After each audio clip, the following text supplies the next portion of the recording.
মাধ্যমিক এক্সাম তো শেষ। তো আমরা আজকে করব 2026 এর যে পেপার অ্যানালিসিস, যে পেপার হয়েছে ম্যাথমেটিক্স এর, সেই পেপারের আমরা সলিউশন করব। সেই সলিউশনের মধ্যে কি কি থাকছে, এমসিকিউ থাকছে, ফিল ইন দ্য ব্ল্যাঙ্কস থাকছে, ট্রু অ্যান্ড ফলস থাকছে, ঠিক না? তো নিচে লিখতেই পারছো কি লেখা আছে, with authentic tricks and solution. দেখো, পেপারে MCQ, fill in the blanks, true and false আছে, যেটা কেউ কেউ 20 মিনিটের মধ্যে সলভ করে বার করে, কারো কারো 8 ঘন্টা টাইম লেগে যায়, কারো কারো 45 মিনিট টাইম লেগে যায়। কিন্তু আমাদেরকে কম টাইমের মধ্যে সলভ করতে হবে, কিন্তু বাকি পেপার তো আমাদের রয়েছে না। তো টোটাল 90 মার্কসের পেপারের মধ্যে আমার এমসিকিউ থাকে 16, এমসিকিউ থাকে 6টা, ফিল ইন দা ব্ল্যাঙ্কস থাকে 5টা, আর ট্রু ফলস থাকে 5টা।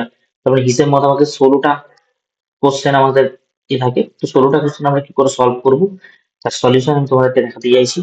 তো পেপার অ্যানালিসিস করছি, অনেকে পেপার অ্যানালিসিস করে দিয়েছে অলরেডি, তোমরা হয়তো অ্যান্সার কি জেনে নিয়েছো, কিন্তু আমি তোমাকে প্রসেস দেখাবো অ্যাকচুয়ালি এখানে কি আছে প্রসেস। আমরা এই ভিডিও থেকে একটা জিনিস দেখবো, যে প্রসেস, কোন প্রসেসে করলে অঙ্কটা খুব তাড়াতাড়ি করতে পারবে পরীক্ষা, এটা মেন, ঠিক না? তো চলো আজকে শুরু করা যাক আজকের মাধ্যমিকের 2026 এর এইবারের যে পরীক্ষা আছে তার পেপার। প্রথম কোশ্চেন তোমাদের সামনে, যেটা সরল সুদ কষা থেকে কোশ্চেন ছিল, যে কোশ্চেনটা এটাই, যে কোনো মূলধন, প্রথমে একটা বড় কালার, কালো কালার একটা নিয়ে নিই। কোনো মূলধন 10 বছরে যদি দ্বিগুণ করা হয়, ঠিক আছে, 10 বছরে যদি দ্বিগুণ করা হয়, এটা বোর্ডের ইয়ে দেখবে, 10 বছরে দ্বিগুণ হলে বার্ষিক সরল সুদের হার কত। দেখো, মূলধন যদি 10 বছরে দ্বিগুণ হয়, মূলধন 10 বছরে দ্বিগুণ মানে মূলধনকে তুমি পি ধরলে, 10 বছরে দ্বিগুণ করা মানে সেই মূলধনটা হচ্ছে পি থেকে কি হচ্ছে, 2p হচ্ছে না? তার মানে তোমার এই যে গ্যাপটা, এই গ্যাপে তুমি পাবে সুদ। তো তোমার সুদ কত হচ্ছে, কারণ 2p মাইনাস পি মানে পি। তুমি ফর্মুলা জানো কি করে করতে হয়, P equal to P into R. R এর মান তোমাকে বার করতে হবে 10/100। তুমি দেখতেই পাচ্ছ ক্যালকুলেশন যখন করতে যাবে পিপি কেটে যাবে, 10-এর একটা শূন্য কাটবে, আর এর ভ্যালু কত বেরিয়ে আসবে, 10। অপশন নাম্বার বি হয়ে যাবে। তাহলে খুব তাড়াতাড়ি অ্যান্সার তুমি করতে পারবে, ঠিক না? নেক্সট কোশ্চেনে আমরা যাবো। এটা একটা দারুণ কোশ্চেন এবছর পড়েছিল, যেখানে বলেছে A X square plus B X plus C equal to 0 এর বীজ দুটি যদি সমান কিন্তু বিপরীত চিহ্ন যুক্ত যদি হয়, এরকম হওয়ার শর্তটা কি? দেখো, অপশন টেস্টের কন্ডিশনে যদি আসো, বি এর মান 0 দিয়েছে, সি এর মান 0 দিয়েছে, প্রথম অপশন বি এর মান 0, সি এর মান যদি 0 বসিয়ে দাও, এটাও একটা কন্ডিশন, যে যখন তুমি এই রিলেশনে বি এর মানও 0 বসিয়ে দেবে, সি এর মানও 0 বসিয়ে দেবে, এখান থেকে একটা এক্স এর মান অবশ্যই শূন্য বেরোবে, মানে একটা বীজ শূন্য হবে। এটাও একটা কোশ্চেনের মধ্যেই পড়ে, যেখানে প্রথম অপশন। বাট তোমাকে চেয়েছে বীজ দুটো সমান হবে কিন্তু বিপরীত চিহ্ন যুক্ত। বীজ দুটো সমান এবং বিপরীত চিহ্ন যুক্ত হতে গেলে এখান থেকে আমি একটা জিনিস বলতে পারি, বি কে তো 0 হতেই হবে, বি কে 0 বসিয়ে দিলে, আর সি কে কোন একটা নেগেটিভ কিছু নিয়ে নাও, সি কে যদি নেগেটিভ বানিয়ে দাও, এ কি করবে, ওই সাইডে চলে যাবে, A X square equal to C দাঁড়াবে, যেখান থেকে এক্স স্কোয়ার ইকাল টু দাঁড়াবে সি বাই এ, যেখান থেকে এক্স ইকাল টু তুমি বলতে পারবে প্লাস মাইনাস সি বাই। দেখো, অ্যান্সারে সি বাই এ আসছে কিন্তু প্লাস মাইনাস আসছে, তার মানে বীজ দুটো সমান তো পাচ্ছি কিন্তু বিপরীত চিহ্ন যুক্ত পাচ্ছি। তাহলে বিপরীত চিহ্ন যুক্ত হতে গেলে সি কে তো 0 হওয়া যাবে না, কন্ডিশন হেঁটে গেল। বাকি রইলো C greater than 0, C less than 0, যেখানে সিটাকে নেগেটিভ হতেই হবে, তার মানে অপশন আসবে কি, সি।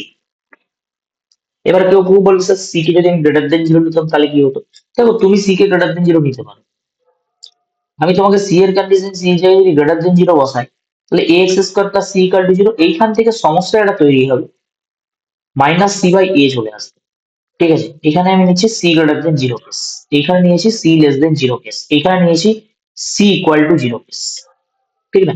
তো সি গ্রেটার দেন 0 নিলে সমস্যা যেটা হবে, তুমি যখন এখানে রুট ওভার করবে, রুট ওভার করতে গেলে কি হবে, এক্স এর ভ্যালু রুটের ভিতরে নেগেটিভ চিহ্ন চলে আসবে, রুটের ভিতরে নেগেটিভ চিহ্ন কে বলা হয় কাল্পনিক। তো সেই জায়গায় দাঁড়িয়ে এই জিনিসটা হবে। তো অপশন কোনটা আসবে, হিসেব মতো অপশন আসবে কোনটা, অপশন আসবে আমাদের কোনটা, অপশন কোনটা হবে, সি হবে, অপশন সি, ঠিক না? নেক্সট কোশ্চেনে যাই, বুঝে গিয়েছে আশা করি।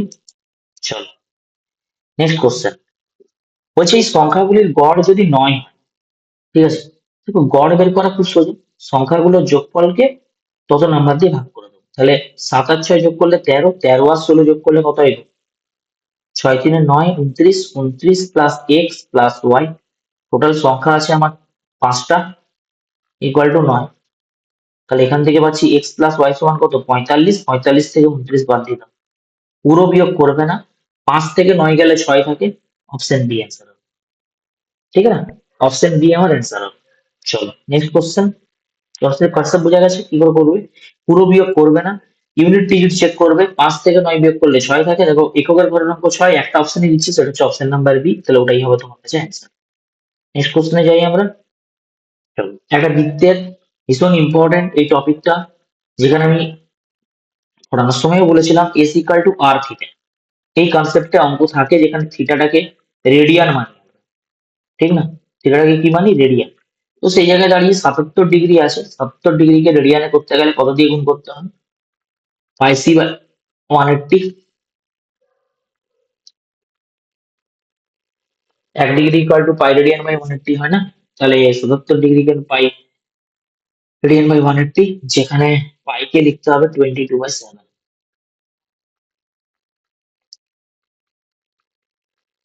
সেই জায়গায় দাঁড়িয়ে এখানে আসছে 7 7 ক্যান্সেল হলে 11, মানে 11 ইন্টু 22/180। ঠিক আছে? আমাদের ফর্মুলা ওয়াইজ আমাদেরকে দেখতে গেলে এস ইকুয়াল টু আমাদের দিচ্ছে কত? আর ইন্টু থিটা। তাহলে আমাদের বৃত্তের ব্যাসার্ধ চাইছে মানে এস বাই থিটা, মানে আর।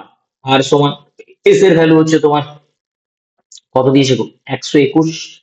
থিটার মান বসাবো এখানে 11 ইন্টু 22 বাই 180, 180টা নিচে আছে, উপরে নিয়ে 11 দিয়ে কাটাকাটি করলে 11 একটা 11, 121, 11 দুগুণে 22 হয়ে যায়, 2 9 18 হয়ে যায়। कैसा लगा? ये हुआ सवाल आपका 90 सेंटीमीटर का आंसर। ঠিক না? বোঝা গিয়েছে কনসেপ্ট? চলো নেক্সট কোশ্চেনে যাই। একটা ঘনক রয়েছে, যে ঘনকের একটা বাহুর দৈর্ঘ্য এ একক, ঘনকের কর্ণের দৈর্ঘ্য ডি একক, এ ও ডি এর মধ্যে সম্পর্ক বার করো। দেখো ঘনকের একটা বাহুর দৈর্ঘ্য যদি এ একক হয়, প্রথম কথা বলি ঘনকের বাহুগুলো কেমন দেখতে হয়? বর্গক্ষেত্রের মতো। ঘনকের এক একটা তল ঘনক্ষেত্র, সরি, ঘনকের এক একটা তল হচ্ছে বর্গক্ষেত্রের মতো দেখতে হয়। তাহলে বর্গক্ষেত্রের মতো দেখতে হলে ঘনকের কর্ণের দৈর্ঘ্যের সূত্র কি? রুট ওভার দৈর্ঘ্য স্কোয়ার প্লাস প্রস্থ স্কোয়ার উচ্চতা স্কোয়ার, মানে এ স্কোয়ার প্লাস এ স্কোয়ার প্লাস এ স্কোয়ার, যেখান থেকে ফর্মুলা দাঁড়ায় রুট ওভার 3 ইন্টু বাহুর দৈর্ঘ্য এ। কোশ্চেনে বলেছে ঘনকের একটা বাহুর দৈর্ঘ্য এ, কর্ণের দৈর্ঘ্য ডি, সম্পর্ক এটাই, D equal to 3, just formula লিখে দেবে। অপশন কোথায় আছে? বিতে আছে। ঠিক না? ওকে, নেক্সট কোশ্চেন। দেখো ও কেন্দ্র বৃত্তের এবিসিডি একটি বৃত্ত চতুর্ভুজ, দারুণ কোশ্চেন। আর ও কেন্দ্র বৃত্ত রয়েছে, যার এবিসিডি একটা বৃত্তস্থ চতুর্ভুজ রয়েছে।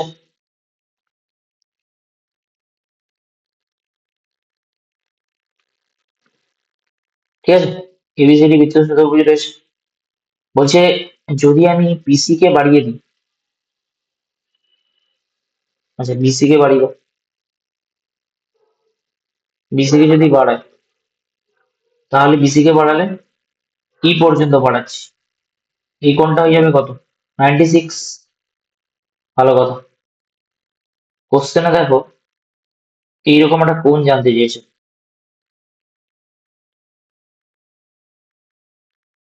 ঠিক না? এই কোণটা জানতে চেয়েছে, এটা ও কোণ।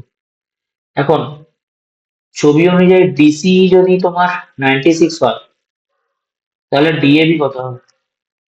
এই অ্যাঙ্গেলটা,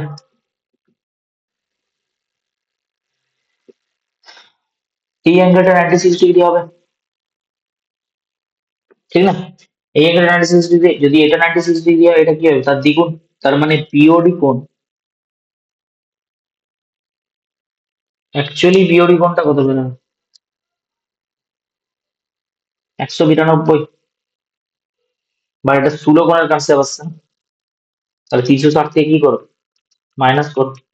360 থেকে যখন মাইনাস করবে, এটার অ্যান্সার কি আছে? 168 করা উচিত ছিল। বুঝতে পেরেছো না? এই হচ্ছে কেস। চলো এবারে আমরা করবো হচ্ছে বিভিন্ন ফিল ইন দা ব্ল্যাঙ্কস, যেগুলো শূন্যস্থান পূরণে আমাদের এসছে। দেখো আসল সুদাসলের অনুপাত, খুব ইজি। আসল আর সুদাসলের অনুপাত এত দিয়েছে, তাহলে আসল আর সুদাসলের অনুপাত যদি আসল তোমার 8 হয়, আর সুদ প্লাস আসল, সুদ প্লাস আসল তোমার যদি 9 হয়, এটা কত দাগে কোশ্চেন করাচ্ছি? একের দাগে। মানে এখানে কোশ্চেন গুলো একসাথেই রয়েছে, তো সুদ কত হবে? 9 - 8 এক, সুদ এক হবে, তাই না? কোশ্চেনে বার্ষিক সুদের হার হার জানতে চেয়েছে, তাহলে এক করে দাও। বার্ষিক সুদের হার মানে বছরে জিজ্ঞেস করেছে, ইন্টু আর করে দাও, ইন্টু 1/100। 100 কে 8 দিয়ে ভাগ করো, ঠিক আছে? 100 কে 8 দিয়ে ভাগ করলে কত পড়ে থাকে? 100/8, 4 × 2 = 8, 25 × 4 = 100, 12.5%। এটা অ্যান্সার আছে, ঠিক না? অ্যান্সার কি লিখবে এখানে? 12.5 হবে। √3 - 5 এর অনুবন্ধীকরণ বহুবার পড়িয়েছি। যেটা অমূলত সংখ্যা তার সাইনটা চেঞ্জ করে দেবো। কাজ শেষ। কোন বৃত্তের একটি ব্যাসের দুই প্রান্তে অঙ্কিত স্পর্শক ধরো। এবারে বৃত্ত আছে, এটা 3 নাম্বার। বৃত্ত আছে, এটা ব্যাস আছে ধরো, এখান দিয়ে একটা স্পর্শক পাস করাচ্ছ, এখান দিয়ে একটা স্পর্শক পাস করাচ্ছ, কেমন দেখতে হবে বাবা? স্পর্শ দুটো পরস্পর সমান্তরাল।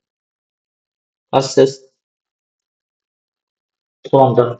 x = a cos sec theta, y = b cot theta, বহুবার পড়িয়েছি এই টাইপের কোশ্চেন। থিটা এখানে আউট করতে হয়। আর কিভাবে আউট করবে? যেভাবে যেভাবে দিয়েছে সেইভাবে সেইভাবে এটাকে তৈরি কর। প্রথমে x/a বের কর, sec থিটা, দেখতে পাচ্ছি। উভয় পক্ষে বর্গ করো। কেন বর্গ করবে? কারণ এখানেও বর্গ করতে বলেছে না। ইকুয়াল টু sec, কোনো মাথা লাগানোরই দরকার নেই, sec স্কয়ার থিটা, ঠিক আছে?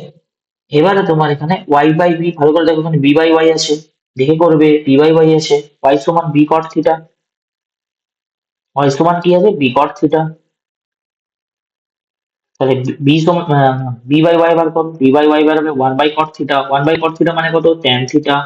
তাহলে B square by Y square কত দাঁড়াবে? Tan square theta. কোশ্চেনে বলেছে এদের দুজনকে মাইনাস করে দাও, তাহলে অ্যান্সার কি আসতে চলেছে? x/a² minus y/b²। এটাকে যদি বার করে দাও, তার মানে sec স্কোয়ার থিটা আসবে মাইনাস ট্যান স্কোয়ার থিটা আসবে, এটার রেজাল্ট কি আসতে চলেছে? 1 আসতে চলেছে। তাহলে অ্যান্সার কি হবে? 1। বাস, ঝামেলা শেষ। এখানে বলেছে একটি নিরেট অর্ধগোলকের ব্যাসার্ধ 3r, সমগ্রতলের ক্ষেত্রফল কত হবে? ভাবো। 4 নম্বর কোশ্চেন সলভ হয়ে গেল। 5 নম্বর কোশ্চেন, পরের পেজে যাই। একটা নিরেট অর্ধগোলকের ব্যাসার্ধ যদি 3r হয়, 5 নম্বরের শূন্যস্থান, একটা অর্ধগোলক আছে যার ব্যাসার্ধ 3r হলে কোশ্চেনে কি জিজ্ঞেস করেছে? ব্যাসার্ধ সমগ্রতলের ক্ষেত্রফল।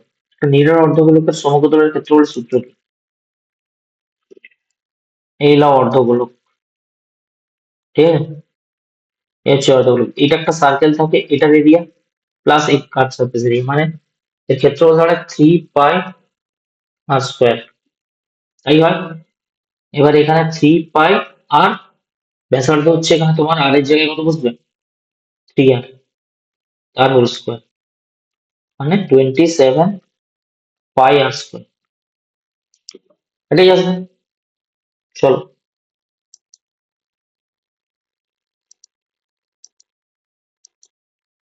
এখানে লিখে দাও 27, ব্যাসার্ধ 3r দিয়েছে না, সমগ্রতলের ক্ষেত্রফল।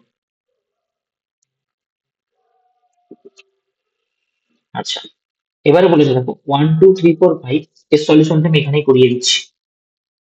দেখো 1 2 3 5 সংখ্যাগুলির পরিসংখ্যা দেওয়া আছে, 1 আছে, 2 আছে, 3 আছে, 4 আছে, 5 আছে। এদের এগুলো হচ্ছে সংখ্যা, মানে এক্স দেওয়া আছে। এফ, এফ মানে পরিসংখ্যা, পরিসংখ্যা দিচ্ছে 1 দিচ্ছে, 2 দিচ্ছে, 3 দিচ্ছে, 4 দিচ্ছে, এফ দিচ্ছে, যৌগিক গড় দিচ্ছে 4। ঠিক আছে, যৌগিক গড় বের করার সূত্র কি? যৌগিক গড় বের করার সূত্র, আচ্ছা পরের পেজেই করি। 1 দিছে, 2 দিছে, 3 দিছে, 4 দিছে, 5 দিছে, 1 দিছে, 2 দিছে, 3 দিছে, 4 দিছে, এফ দিছে, এটা দিছে ফ্রিকোয়েন্সি মানে এফআই দিয়েছে, এটা দিছে এক্সআই। যৌগিক গড় এক্স বার বের করার ফর্মুলা হচ্ছে summation xi fi by summation. Clear? যেখানে যৌগিক গড়ের মান তোমাদের সম্ভবত 4 দেওয়া আছে, যৌগিক গড় দেওয়া আছে 4, আর এফ এর মান বার করতে বলেছে, ঠিক না? চলো ইজি, যৌগিক গড় বের করার সূত্র তুমি জেনেই গেছো। তাহলে তোমার এখানে হিসেব মতো 1 +4 +9 +16 +5 ডিভাইড বাই 4 3 7 2 9 10, এদিকে 4 25 25 4 29 30,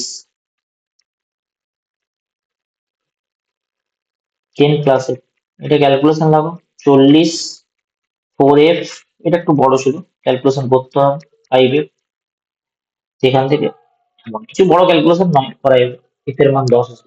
ঠিক আছে, তাহলে ফ্রিকোয়েন্সি কত পেয়ে গেলাম, ফাইনালি 10 পেয়ে গেলাম। দেখো মিলছে, হলো হলো শূন্যস্থান পূরণের সলিউশনটা বুঝে গিয়েছে প্রত্যেকটা সলিউশন। আচ্ছা, ইজি ছিল করার মতো। আমি 6টা কোশ্চেন করে দিয়েছি, তোমাকে এখানে বলেছি যে কোনো 5টা কোশ্চেন করো। ঠিক আছে, দেখে করো। আমি 6টারই সলিউশন দিয়ে দিলাম। এবার চলো লাস্ট করবো আমরা সত্য মিথ্যা। দেখো সাইন স্কোয়ার থিটা আর সাইন থিটার হোল স্কোয়ার, থিটার মান যাই বসাবে এটা অলওয়েজ কি হবে, সত্য। আমি ট্রু লিখে দিচ্ছি, টি ফর ট্রু। 4 সেন্টিমিটার ব্যাসার্ধ বিশিষ্ট গোলকের মধ্যে অন্তর্লিখিত বৃহত্তম ঘনকের বাহুর দৈর্ঘ্য 4√2 সেন্টিমিটার। ভাবো, 2 এর দাগের কোশ্চেন আর সলিউশন। 4 সেন্টিমিটার ব্যাসার্ধ বিশিষ্ট গোলকের মধ্যে অন্তর্লিখিত একটা ঘনক রয়েছে, একটা গোলক আছে, গোলকের মধ্যে সর্ববৃহৎ ঘনক, ঘনকের ক্ষেত্র বর্গক্ষেত্র মতো হবে। 4 সেন্টিমিটার ব্যাসার্ধ যদি হয়, ভালো করে দেখো, ঘনকের ঘনকের কর্ণের দৈর্ঘ্য যেটা আসছে সেটা হচ্ছে, ঘনকের কর্ণের দৈর্ঘ্য যেটা আসছে সেটা হচ্ছে গোলকের ব্যাস। ঘনকের কর্ণের দৈর্ঘ্য যেটা আসছে, ঘনকের কর্ণের দৈর্ঘ্য যেটা আসছে সেটা হচ্ছে গোলকের কি, ব্যাস। স্যার কিছু বলার আছে? ভাবো এবার।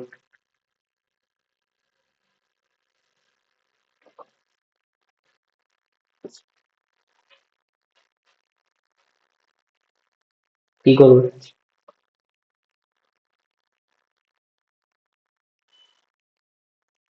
হুম,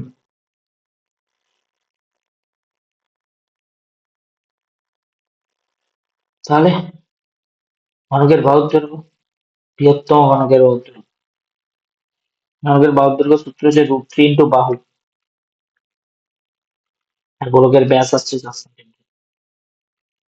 সম্ভব কোনোদিন এটা? তুমি বলো না। 4/√3 আসবে না?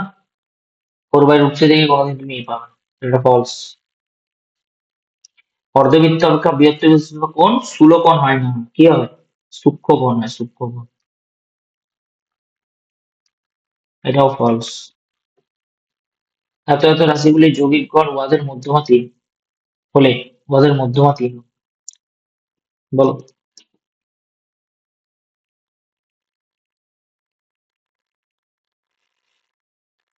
করে দেখো, যৌগিক গড় 7.5 বলেছে। এক্স এক্স এক্স, কটা এক্স আছে, x x x, 3x 2x 5x 6x 7x 8x, -3 -1 -4 -1 -5 -10 +10 +7, -10 +7, 3 -3, সংখ্যা আছে 3টে 4টা 5টা 6টা, 7.5 ইন্টু 6, 6 7 42 3 45, এক্স এর মান এখান থেকে বেরোবে 848, ঠিক না? 45 8x -3, এখান থেকে এক্স এর ভ্যালু বেরিয়ে আসবে 6। তাহলে তোমার পরিসংখ্যান গুলো কি দাঁড়াচ্ছে, 3 দাঁড়াচ্ছে, 4 দাঁড়াচ্ছে, 7 দাঁড়াচ্ছে, 6 দাঁড়াচ্ছে, 6 দুগুণে 12, 12 থেকে একবার দিলে 11 দাঁড়াবে, 6 3 18 থেকে 5 বার দিলে হলো অথেন্টিক যোগের মধ্যমা 3 হবে। এবার তুমি ভেবে দেখো মধ্যমা কি করে বের করো, 1 2 3 4 5 6, এটাকে যদি ঊর্ধ্বক্রমে সাজাও তাহলে 3 হবে, 4 হবে, 6 হবে, 7 হবে, 11 হবে, 13 হবে।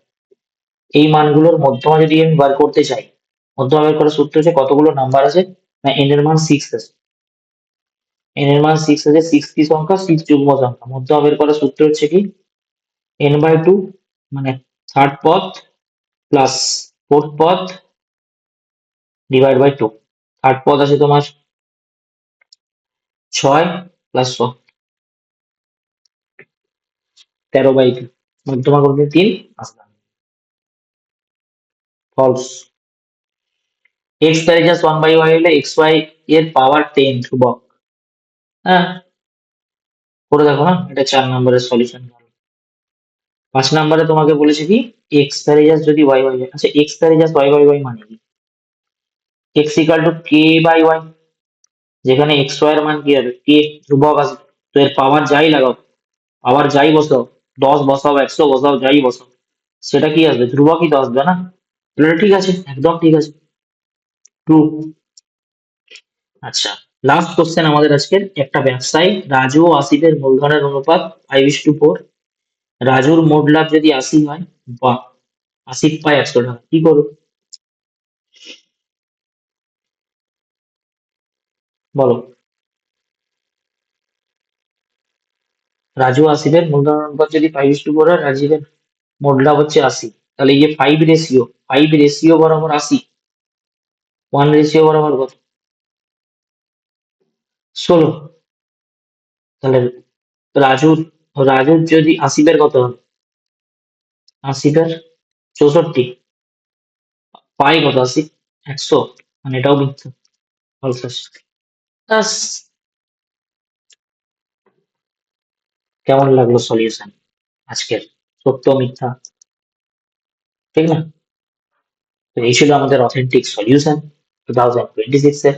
এরকম আরো সলিউশন আমি এর 2 মাসের সলিউশন নিয়ে আসতে চলেছি, তোমরা দেখতে পাবে।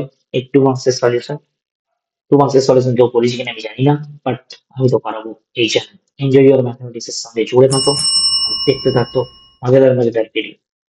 ওকে, টাটা, বাই বাই।